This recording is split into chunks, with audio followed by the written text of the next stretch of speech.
Hi friends, good morning. Welcome back to my YouTube channel. સ્વાગત છે તમારું આજના ફ્રેશ નવા બ્લોગમાં. અને આજે હું કંઈક નવીન એક રેસીપી લઈને આવી છું તમારી પાસે, તો એક શેર કરવાની છું. અને એ છે આપણે લીલી તુવેર જે આવે એનું શાક કરવાનું છે, પણ કાંઈક અલગ રીતના. તો મેં કીધું તમારી સાથે હું શેર કરું. તો હું તમને પહેલાં કહી દઉં કઈ રીતના બનાવવાનું છે. આ છે લીલી તુવેર અને આને મેં ફોલી નાખી છે. 2-3 દિવસથી અમે ફોલી નાખી હતી. કીધું સવાર શાક કરશું, સાંજે કરશું, પણ કાંઈ શાક કરવાનો વેત નહોતો આવ્યો. એટલે થોડાક દાણા છે ને એ આ રીતના પીળા પડી ગયા છે, પણ આમ સારા જ છે. તુવેર છે, દેશમાંથી આવી છે. તો એને આપણે પહેલાં કુકરમાં આ રીતના બાફી લેવાની છે.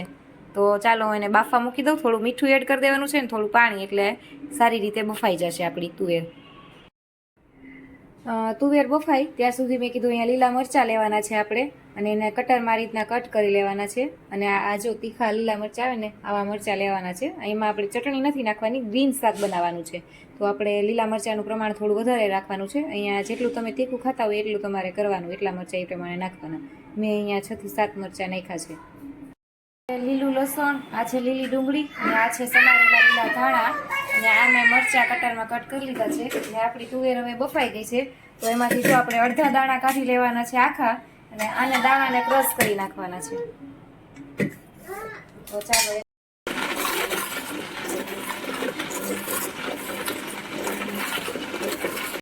પછી જો આપણે 4 ચમચી મોટું એટલું તેલ લેવાનું છે, અને એને ગરમ થવા દેવાનું છે. પછી એમાં થોડું જીરું નાખવાનું છે, એટલે આપણને ખબર પડે તેલ આવી ગયું કે નહીં. પછી એમાં રાઈના દાણા નાખવાના છે. પછી તમાલપત્ર નાખી દેવાનું છે. સાથે જીરું થોડુંક નાખી દઉં, જીરાનો ટેસ્ટ સારો આવે. તેલ આવી જાય ને પછી આપણે 1 ચમચી જેટલી પાચન માટે સારું એવી હિંગ નાખવાની છે. હિંગ નખાઈ જાય ને મિત્રો, પછી આપણે પેલા નાખવાના છે મરચાં. મરચાં ઝાઝા થાય એવું લાગશે મને. શાકમાં ચટણી નથી નાખવાની, કેટલા જોશે નાખી દઉં કા મિત્રો. તીખું થાય તો થોડીક ખાંડ નાખી દઈશ. પછી તેલ પૂરું ગરમ થવા દેવાનું છે. તેલ આવી જાય ને પછી આપણે એમાં મરચાં એડ કરીશું. તેલ આવી ગયું છે, મરચાં એડ કરી દઉં. અને આ મરચાંમાં મેં મિત્રો થોડુંક આદુ નાખ્યું હતું, તમને બતાવતા ભૂલી ગઈ હતી. મરચાં કટરમાં ક્રશ કર્યા ને ત્યારે થોડુંક આદુ નાખી દીધું હતું. ગેસની ફ્લેમ આપણે થોડી લો કરી દઈએ. મરચાંને સાતળવાના છે 2 મિનિટ જેટલા.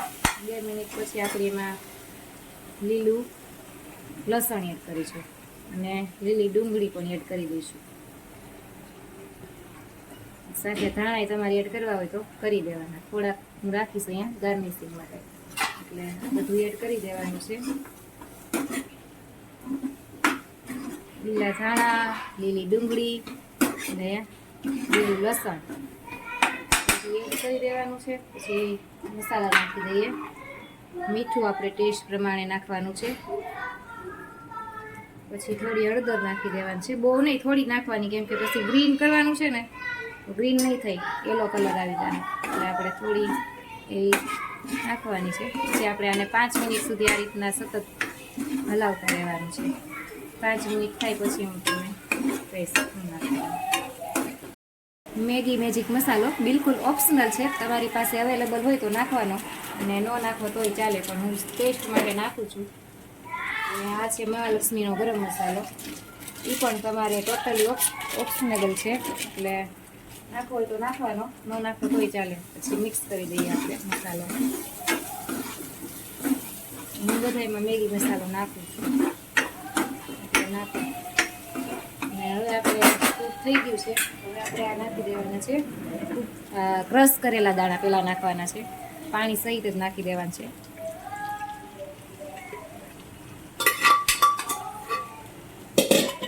પછી મિક્સ કરી દેવાનું છે સરસ મજાનું.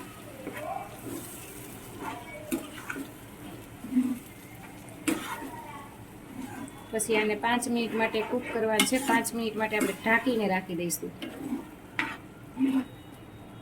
5 મિનિટ માટે હું એને ઢાંકી દઉં છું. આ રીતના કવર કરી દેવાનું છે. પછી એમાં આપણે નાખવાનો છે લીંબુનો રસ, ટેસ્ટ પ્રમાણે નાખી દેવાનો, મારે ખબર જ હોય. પછી એમાં થોડી ખાંડ નાખવાની, ખાંડથી ટેસ્ટ સારો આવે છે. હું બધા શાકમાં ખાંડ નાખું છું. અને પછી હવે એમાં આપણે આ આખા દાણા હતા ને હવે એડ કરવાના છે.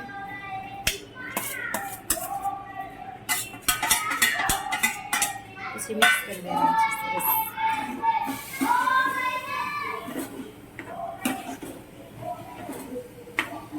પછી પાછું 5 મિનિટ એને કવર કરીને ઢાંકી દેવાનું છે. મિક્સ થઈ જાય ને સરસ.